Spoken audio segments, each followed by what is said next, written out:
Right, so that thing in the middle is the title. The thing at the bottom is my Twitter handle, where I tweet a lot of cat pictures, like many other people do, except my cats kick their cats' asses. And this talk is going to be about... I have absolutely no idea. So why don't you tell me? You're gonna get to pick out of 2 demos, and you get to pick which one you want me to dissect today and use in order to explain certain concepts. So the first demo is this one, which is a Pentagon Dodecahedron, which explodes, the pieces rotate, and then they recombine into an excavated dodecahedron. And then it goes back and to the initial shape, and then it just cycles. The animation goes on, but this talk is not going to be about animations. The next one is, and honestly, I can't wait for it, because I'm really curious. And the next demo, second option, starts from an octahedron, and we start cutting from the vertices until we get to a cube octahedron, this shape, going through a truncated octahedron in the middle. And just like the first one, the animation keeps repeating. So these are the 2 options. So you get to pick. Which one is it going to be? So who's for the first one? We are not in school. I have that bright light in my face. I cannot see you. You do not raise your hand. You make noise. So who's for the first one? All right, for the second one? So who is the loudest? First one? First one. Okay, I'll go with the first one. So I should select the first one. All right, so a bit of a warning. This is going to be a bit mathy, and I know a lot of people kind of dread that, but I hope that by the end of the talk you won't all be sleeping, because I can picture a scenario in my head where, you all go like this, and then like this, and then like this, and finally like this. And I told you my cats kick ass. Well, 3D, but you can't have 3D without going through 2D first. So we're going to start with a short recap of 2D geometry. First of all, let's see what a polygon is. Well, it's just a closed broken line in a plane. And it has the same number of vertices as edges, and they have to be at least 3. For 3, it's a triangle. There are only straight lines as edges, there are no arcs, and there are no 3 consecutive points on the same line. But these are just words, so let's draw and see how a polygon looks. Well, this is what most people think of when you say the word polygon, something like this. But this is just a particular case of a polygon, and it's called a convex polygon. A convex polygon is a polygon having all angles under 180 degrees. But there are also polygons that have at least one angle over 180 degrees, for example, something like this one. And this is a concave polygon. Both convex and concave polygons are part of a bigger class of polygons called simple polygons. And polygons that aren't simple aren't called complex, because that kind of suggests something else. Think complex numbers, which have a real part and an imaginary part. And if that's hard to grasp, think that it's kind of something like when a dog attacked me and ripped off one of my boots. So I returned home on complex high heels. One was real and the other one was imaginary. So the polygons that are not simple are called self-intersecting. Wow, this is so not obvious, right? A particular class of self-intersecting polygons, which you may have seen before, is this one. These are star polygons, which are different from star-shaped polygons, which look something like this, and are just a particular case of a simple and concave polygon. Although not every concave polygon is a star polygon. For example, something like this is definitely going to be concave, but it is definitely not a star polygon. Well, these are a lot of types of polygons, and some of them seem pretty complicated, and we're not going to be talking about all of them. So let's see which ones we're going to see today. First of all, rectangles. Everything starts out as a rectangle on the web. A particular kind of rectangle is a square, equal width and height. Then there are parallelograms. They have 4 edges. Opposite ones are equal and parallel. Opposite angles are equal. Adjacent angles add up to 180 degrees. A particular kind of parallelogram is the rhombus, which has all 4 edges equal. And then there are triangles with 2 edges equal, or 3 edges, all 3 edges equal. Now, there are a few ways of getting a polygon with CSS, and I feel the need of mentioning this, though I'm not going to go into detail for everyone, going about the advantages and disadvantages of each, because that could be an entire talk in itself. So the first one would be borders, the one that everybody knows, and there are a lot of articles about it on the web, so it's pretty well documented. Then there are gradients, not so well documented, and I've seen that not so easy for a lot of people, because a lot of people seem to have difficulties understanding stuff like gradient angles and where the percentages are on the gradient line. And then there's corner shape. For those of you who were here last year, Leah talked about this in her talk about border radius. Back then it was still called border corner shape. Then there's clipping or masking. I put them together because most people seem to do that. This is not one that's really well documented. There's a good article on HTML5 rocks, which is over a year old and still mentions the clip property, which got deprecated in the meanwhile, this winter, February or January, something. And then there are icon fonts, a bit of a stretch, but yeah, it's a way. And then you can get a polygon with CSS using transforms, and this is what I'll be talking about today. Now, let's see what CSS transforms do, and I have Miss Moo to help me show you this. Miss Moo has a local system of coordinates, and if I apply a transform here, then not only does she get skewed, but her system of coordinates gets skewed as well. And if I apply a rotate, just a second, I wrote there skew, but it's actually skew x. There was a skew function, but it got removed after a while. It's still supported by browsers, though it did get removed from Firefox, I think in late July 2012 or something like that, in Firefox 14. And I remember that exactly because I did a demo with it, and I went to sleep, and I woke up the next morning, and my demo that was working in the evening was not working anymore. But then got reintroduced in the next version for compatibility reasons. So it's just skew and skew x and skew y right now. And the behavior of the former skew, except for the situation where the y argument was 0, can only be reproduced now with a matrix transform. So if I apply a rotate, the system of coordinates gets rotated as well. And if I apply a translate, it's going to work only if I change the units, of course. And if I apply a scale, it may not be so obvious at first, but think about it this way. The unit gets visually bigger, but it's still one unit. And speaking of this, do you know how you see a scaled element when you check it out in DevTools? Because it's not exactly the same in all browsers. So let's say we have this blue rectangle, and it has 400 pixels width and 400 pixels height. And initially it's scale 1, but let's say we change that to 0.5. So as you can see, it got smaller.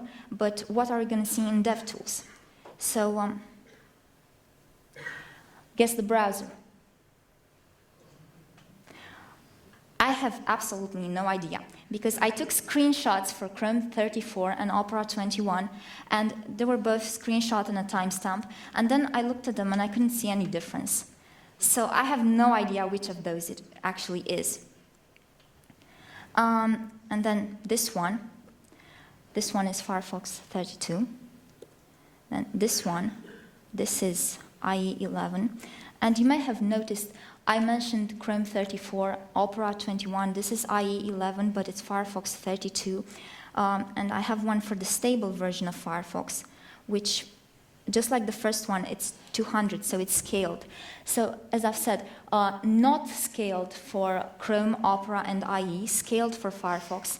And here's the interesting bit. The width and the height get scaled, but if I had a padding and a border, these get visually smaller as well, but they don't show up as being scaled in the box model in Firefox. And even more interesting, now after Firefox 29, these values are actually editable in the box model, except for the width and height, the only ones that do get scaled, which actually made me ask myself, if those were editable as well, what do I change when I edit them? And now there's a bug, and the idea is to display them both, but make only the initial ones editable, not the transformed ones. Now, coming back to mismove a bit, but going back to a rotate, for example. Now, you see, we can make a descendant element here, right? Which looks something like this. And this descendant element has a system of coordinates of its own, right? And you can see that the entire system of coordinates of the descendant gets transformed with the parent. But if I don't want that, then I have to undo the transform from the parent on the child element. So the way I undo a rotate, I simply take out the negative angle. So it's going to be, now that looks really weird, but that looks incredibly weird. And it's because I also have something, an initial translate. That's something like 25%, 25%. And now it looks more interesting, right?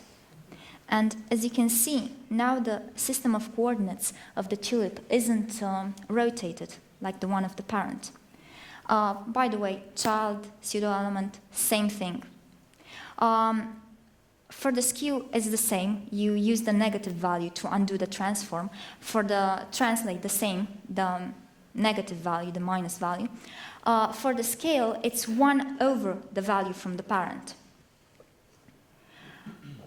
Moving on. Okay. Stuff to remember. So all elements have a local system of coordinates. And unlike in mathematics in school, the y-axis points down for the screen. The transforms affect the system of coordinates, the descendants, and the pseudo-elements. If you don't want a descendant or a pseudo-element to be transformed, you undo the transforms from the parent in reverse order. To undo a translate, a rotate, or a skew, you use the minus transform value. To undo a scale, you use 1 over the scale factor. So now a few starting points, how I start to do these demos. So first of all, I start with a standard HTML structure. I absolutely position all geometric elements at the origin of their parent. And then I use transforms to move, rotate, or stretch them. So the standard HTML structure is really simple for 2D shapes. It's something like this. And some of them are going to be a bit more complex and are going to require more than one element. Those elements are going to be nested inside. For 3D, it's something like this. I have a polyhedron element, and then I have a polyhedron face, and then I have a polygon inside, which is the same structure as this one for 2D. Then the starter CSS is something like this for the geometric shape and all its descendants. And for the generic polygon, it's something like this to center it. And I'm using SAS there because I didn't want to connect it to any particular value. So let's see how we can CSS polygons. This is a rectangle, right? And we can make it a square if we give it, if we give it equal width and height. And we can undo that and apply a skew transform here. And that's going to be degrees. Now, to make a rhombus, since a rhombus is a parallelogram with all four edges equal, then I simply need to do this, right? Right? Well, if that's right, explain this bit here. Are those four edges equal? They're obviously not. And this is because the way the skew transform works. Well, if you have a skew transform and you apply it on an element, you can see that the lateral edges get longer. Come on. Right? And the same thing applies for the y-axis. Now, a skew along the x-axis only affects the x-coordinate. The y-coordinate gets preserved. So from x, y, it goes to x plus d and y. And as you can see, this d seems to vary with the angle. While a skew along the y-axis only affects the y-coordinate. From x, y, it goes to x and y plus d. Now, in order to understand how we can scale back the lateral edges in order to bring them to the initial length, we need to go into a bit of math.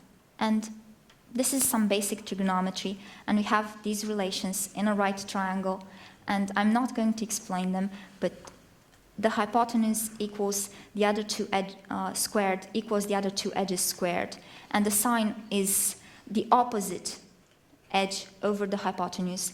The cosine is the adjacent edge over the hypotenuse, and the tangent is the opposite edge over the adjacent one. Now, if we apply these for a particular skew, we're going to take this, and it's a skew of angle alpha.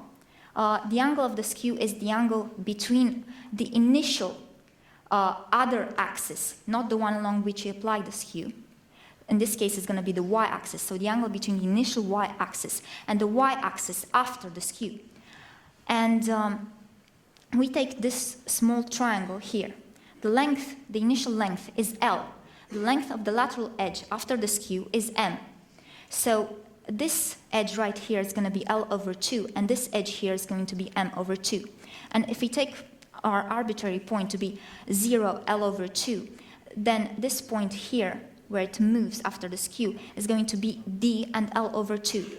And in this triangle here, we're going to have that cosine of alpha is L over 2 over M over 2, which is the same thing as L over M. Also in this triangle, we're going to have the tangent of alpha is D over L over 2. So this one.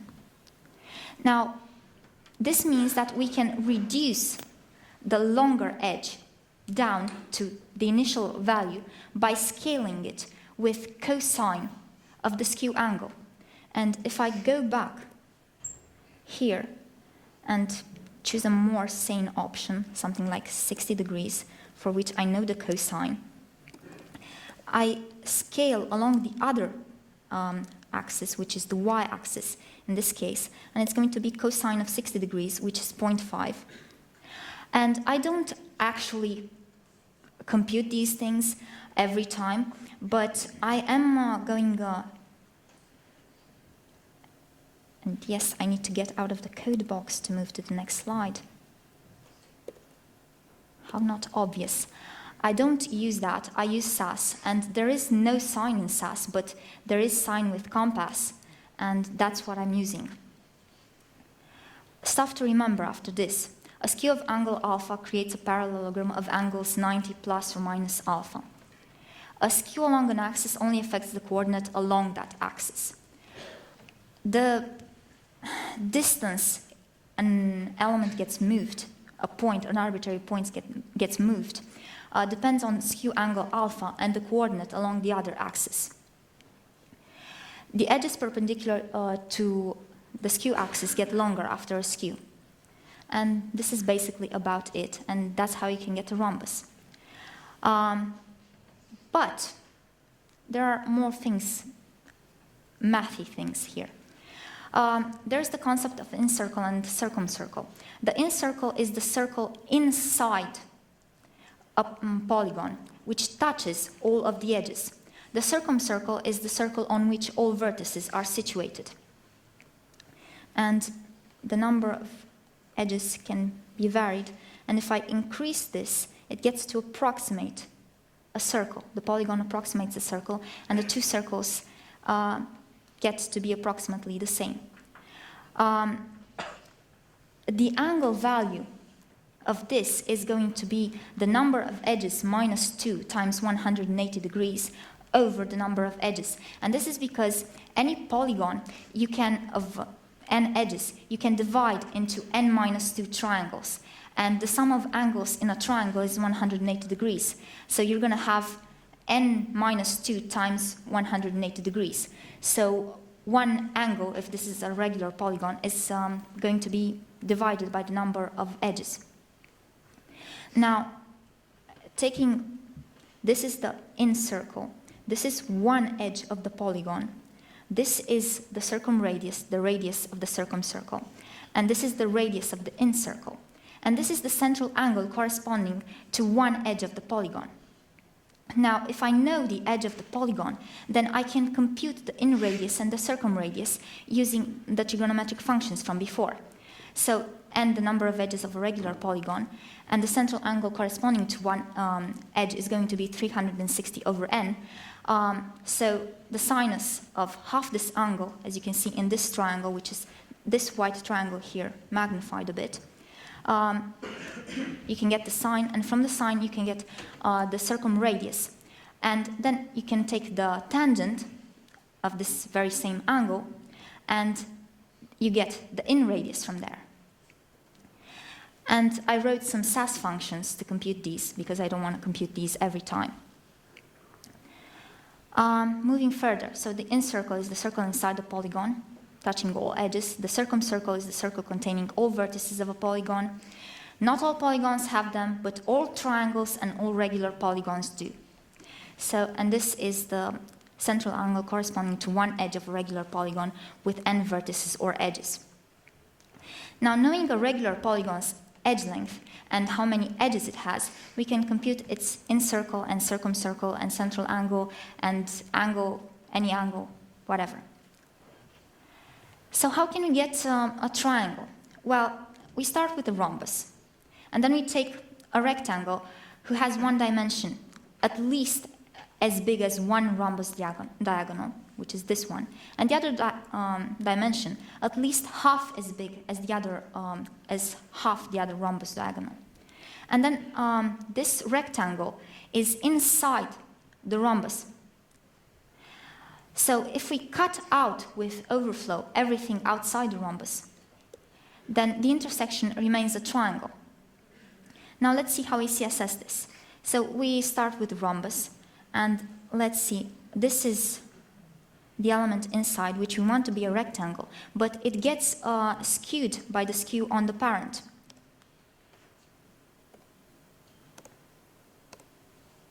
So we need to reverse the transforms from the parent.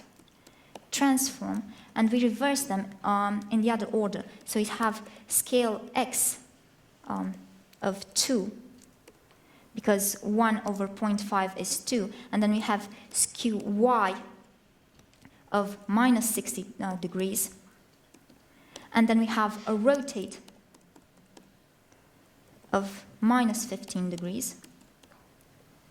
And you can notice it doesn't look quite right. It's not as before. And this is because we also need to translate y by half of it. And it's there. And this is not a very visible color, so let's make it red.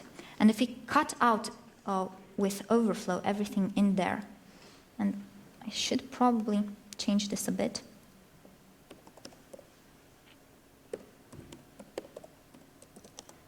and I made it red, and I use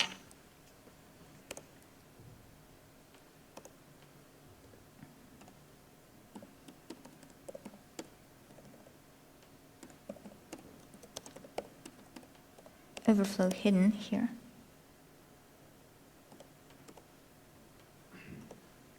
Now I have a triangle there, and I have it pointing down if I change this, like this. Now, let's see how to get a bouncing triangle.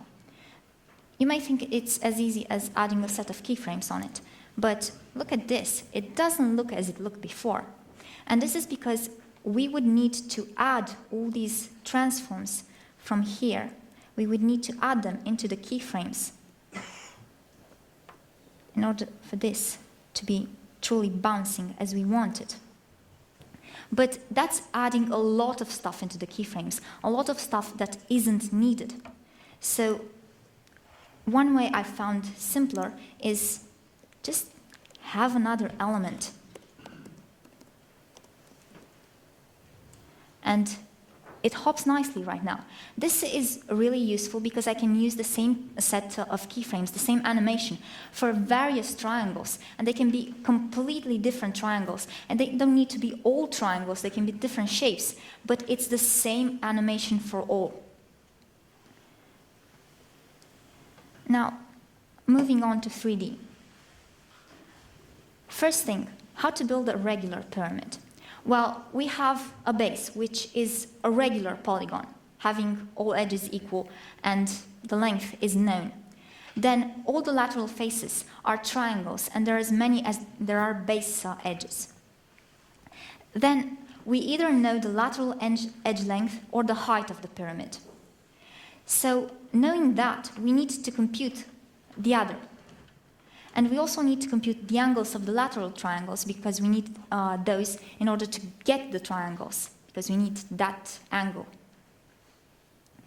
And we also need to compute the angles between faces, because as you can see, initially all faces start out as being vertical, and then they get translated towards the edges of the pyramid from the center, and then they get rotated around their x-axis to be inclined to form a pyramid. Now, let's see the lateral edge, the lateral triangle of a pyramid. It's something like this one, and this is the lateral edge length. This is the height of that triangle. This is the base edge length, and this is the angle at the vertex. And if we take half of this triangle, which is this one scaled up here, we're going to have that in this highlighted triangle we have sinus of this angle is b over 2 over L. And from here we can get this angle at the vertex. So we know what skew to apply to get this triangle. And then we also know that this edge squared equals this one squared plus this one squared. And if we know this one, we can compute the height, and if we know the height, we can compute this one. But this is not the height of the pyramid, this is the height of the lateral edge.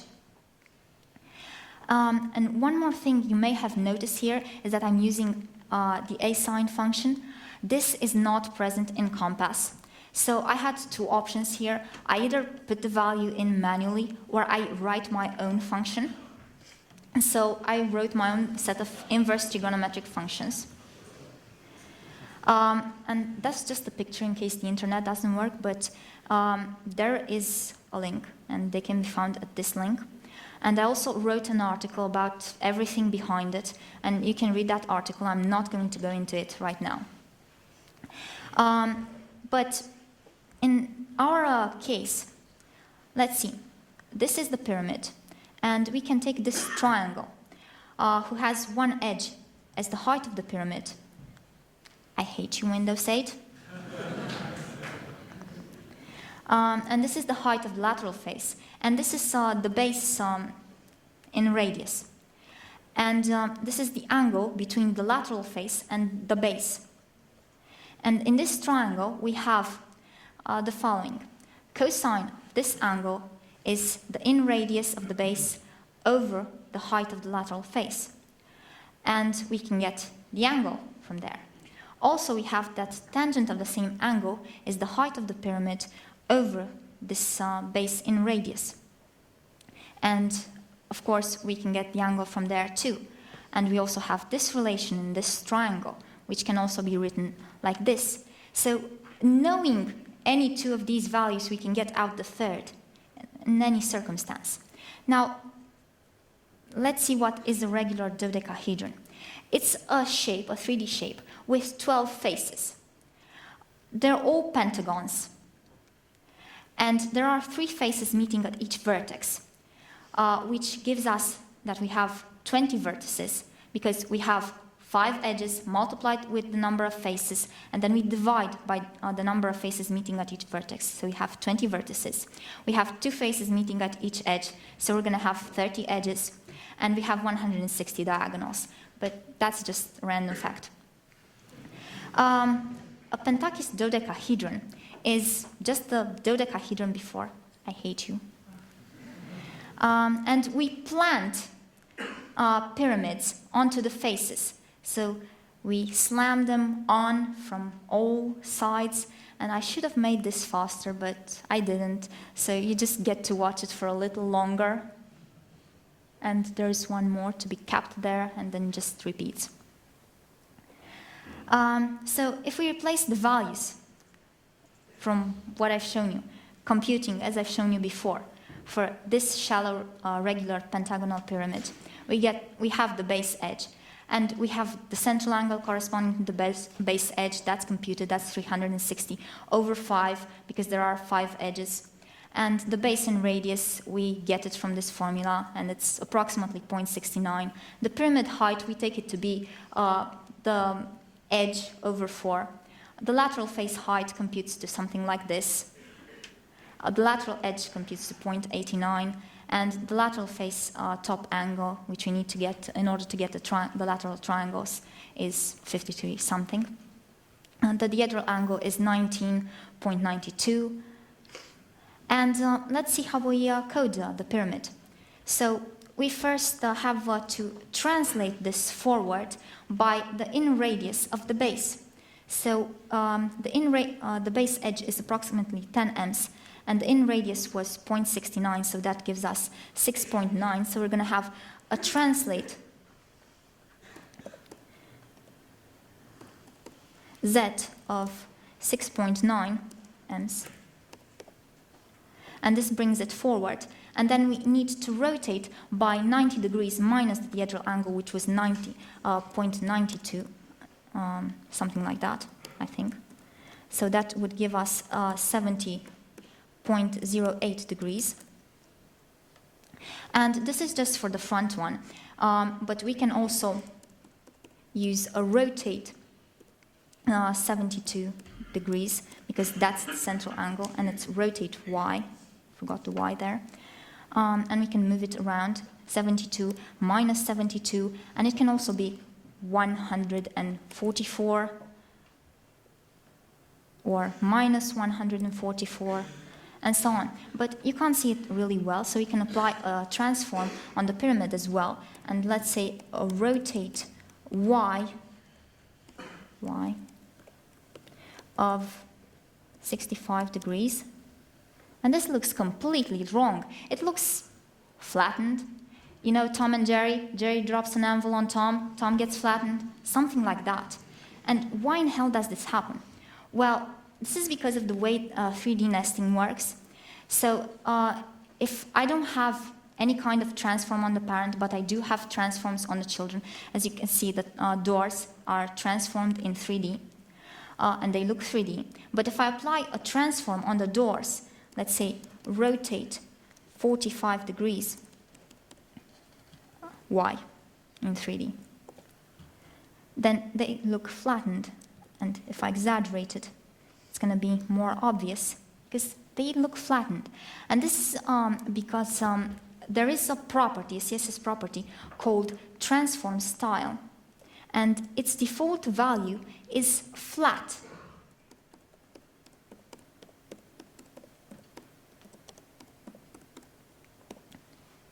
But there is also another value which is called preserve 3D. And this allows us to have real 3D in there. And one note, preserve 3D doesn't work in IE, not even 11, but if you check modern IE status, it says in development, so it should be coming. Until then, I wrote an article about how to fix these things, how nesting transforms work, and how you can deal with IE and workarounds. Oops, what did I do? I'm stupid. I went out of the presentation. Can't believe this.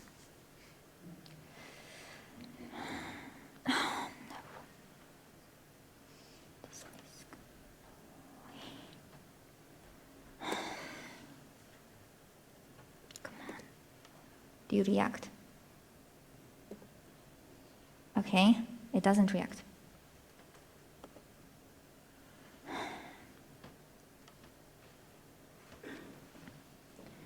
Okay, now I have to pick this one again. And luckily I can skip slides. Now it's here. All right, so what I need to do here, damn it, I lost it. Rotate Y 65 degrees, and this was, let's say, rotate Y 72 degrees, translate Z 6.99 ems, rotate X 70 degrees, and now it's more 3D. If I add a transform style of preserve 3D, preserve 3D, and it's in 3D. This is an awkward angle.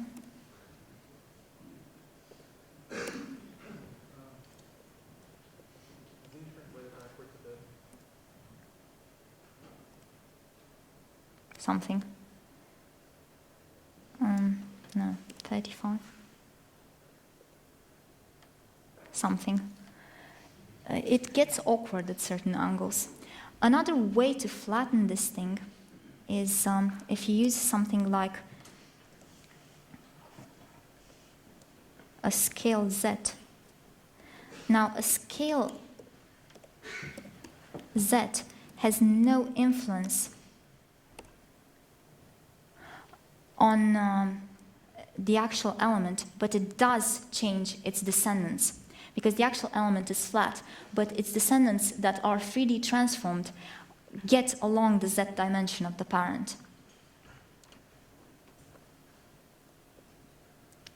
So this was it. As we had incircles and circumcircles for polygons, we also have inspheres and circumspheres for a polyhedron. And we also have a midsphere which touches each edge of a polyhedron at a single point. Just like in the case of polygons, not all polyhedra have such spheres, but the regular ones, all of them do. And the dodecahedron is a regular one. So this is a regular pentagon, and let's see what we need to compute here. First of all, we need the distance from a vertex to the opposing edge, and also we need the Pentagon diagonal, and the distance from a vertex to the nearest diagonal. And the difference between the two is this value. Now, the first distance is really simple because it's just the sum of the circumradius of the polygon and the inradius of the polygon. So it's just that. The next one, we can get it out of this highlighted triangle here. And we use this angle, which is half the angle of the pentagon. And we get it from the sine, that distance. And this one, we get it from the cosine. And let's see how we can build a dodecahedron. It looks gray and sad and complicated.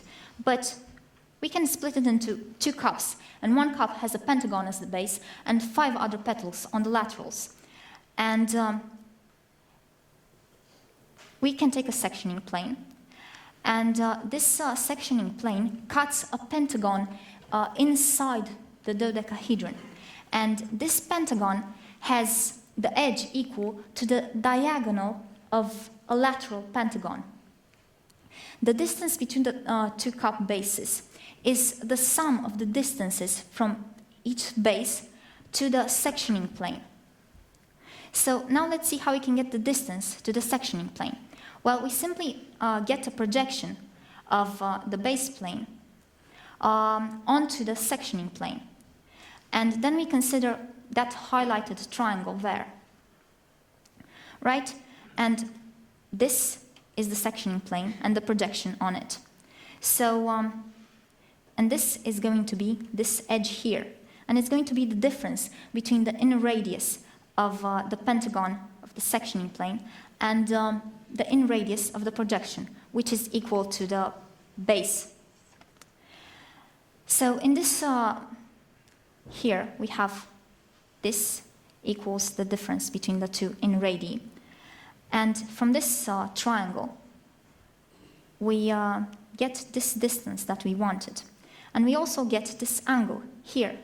And this angle is useful for computing the angle between two faces of the dodecahedron, because 90 degrees plus that angle gives us the angle between two faces of the dodecahedron. Taking the other half and the projection, we get a somewhat bigger triangle laterally. And we compute the distances in the same way. But in this case, you see that the two pentagons are a bit rotated, so this difference is the difference between the circumradius of the outer one and the inner radius of the middle one. And again, from this triangle, we get this distance that we wanted. And now we have the distance between the two base cups. And the inner radius of the dodecahedron is half that distance between the two bases. So we can compute it, and it's approximately 1.12, the edge of the dodecahedron. Now, let's see the animation stages for the thing I did initially. First of all the pyramids are closely packed onto the faces of the dodecahedron. And then they move outwards along their own y-axis in the negative direction. And then they rotate by half a full turn around an axis perpendicular to their own y-axis. And now their y-axis point outwards, away from the dodecahedron. And let's see how we can code this. So I have this, and I translate this along the y-axis. And this is going to be the inner radius of the dodecahedron. And it goes down. And if I have a rotate 180 degrees, it's going to be up. But we notice that we also have to have a rotate y of half the central angle being, for a pentagon, being 72 degrees, which is 360 over 5. So half of it is going to be 36. So now it's there. And we can make it more interesting if we also add a rotate, let's replace this with a rotate x of the dihedral angle, which is the angle between two faces. Okay.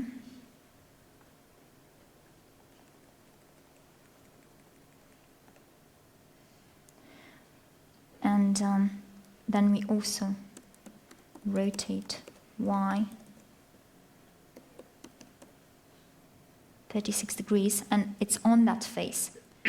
And if I increase this angle by 72, it goes to 108, which is that face in the back. And if I increase it by 72 again, it's going to be 180, and it's that other face. And I'm a bit too lazy to compute, so I'm just going to take minus 108 or minus 36 to give the other one. And the same for the bottom one, except we add a rotate by 180 degrees. Or I can put that as a rotate of half a full turn. And if you didn't know This is not half, it's just 0 in this case. If you didn't know this unit, it's another unit for angles, and it's basically the equivalent of 180 degrees. What we can do now is move this outwards, translate y by, I don't know, let's say 4m's, and then we add a rotate by half a full turn,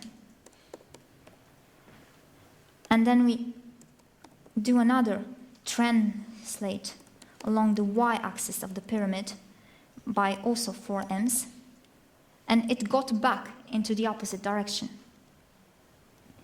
Now let's see how this looks if we put all those stages into keyframes. So it goes something like this. And this is the actual animation I have for that, except I have it for all faces. This displays just one face. So let's see the final result again. And it's going to be this one. So this is it. This is how it's going to look.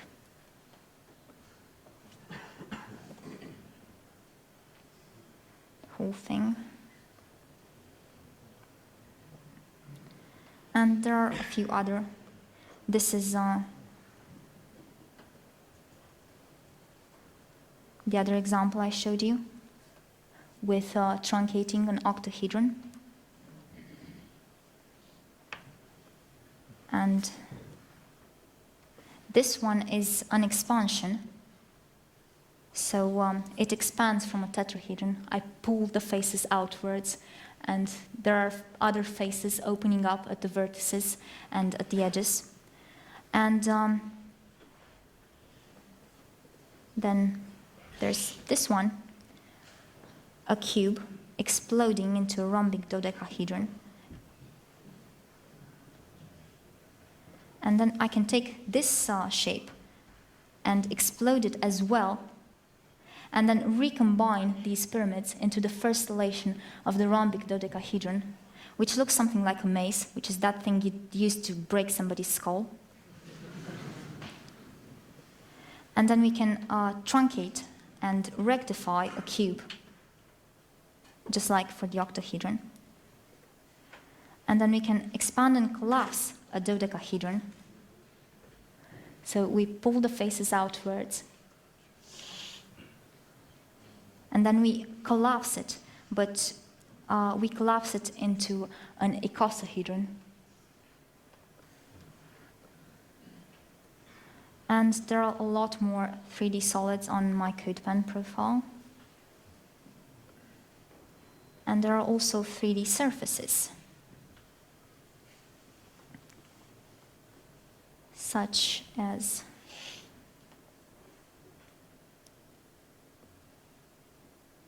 a torus, which doesn't look very interesting if I don't animate it. Or there was one more? Yeah, there was one more. This one. Let's stretch a surface since I've stretched time. And this one, again, can be stretched.